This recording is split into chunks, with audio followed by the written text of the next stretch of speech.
गडहिंग्लज शहरात श्री महालक्ष्मी मंदिर ते नेहरू चौक या ठिकाणी नगरपालिकेने गटाराचे काम हाती घेतले आहे।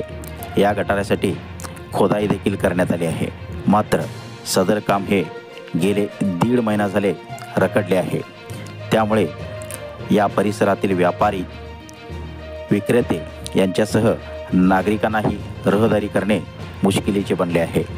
या समस्येकडे महाराष्ट्र नवनिर्माण सेनेचे जिल्हाध्यक्ष नागेश चौगुले यांनी लक्ष वेधले आहे। सदर गटारीचे काम हे तातडीने पूर्ण न केल्यास तीव्र आंदोलन छेडण्याचा इशारा त्यांनी दिला आहे। जय महाराष्ट्र। मी नागेश चौगुले, महाराष्ट्र नवनिर्माण सेना कोल्हापूर जिल्हाध्यक्ष ग्रामीण। आत्ता आहे या गडहिंग्लज महालक्ष्मी मंदिरजवळ, जिथं आपल्याला नगरपालिकेचा सर्वात सुंदर धबधबा गेला महिनाभर आपल्याला बघायला मिळतो। या धबधब्याचा वास जर बघितला तर इथल्या असणाऱ्या दुकानदारांना त्याचा अक्षरशः आजारी पडण्याची वेळ आलेली आहे। तरीसुद्धा नगरपालिका याच्याकडे लक्ष देत नाही आहे। येणाऱ्या 4-8 दिवसामध्ये जर याचं काम झालं नाही तर महाराष्ट्र नवनिर्माण सेनेच्या वतीनं संबंधित ठेकेदार, त्याचा अधिकारी या धबधब्याखाली आंघोळ घातल्याशिवाय स्वस्थ बसणार नाही।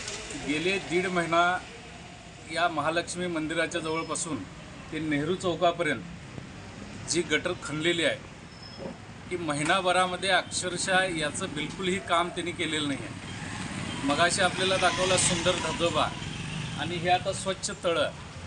यामुळं इथल्या दुकानदारांना गेल्या महिनाभरामध्ये व्यापार करता आला नाही, लोकांना नीट इथली वाहतूक करता आली नाही। त्यामुळे इतका या व्यापाऱ्यांना फटका बसलेला आहे, याची नगरपालिकेला जरासुद्धा लाज नाही आहे।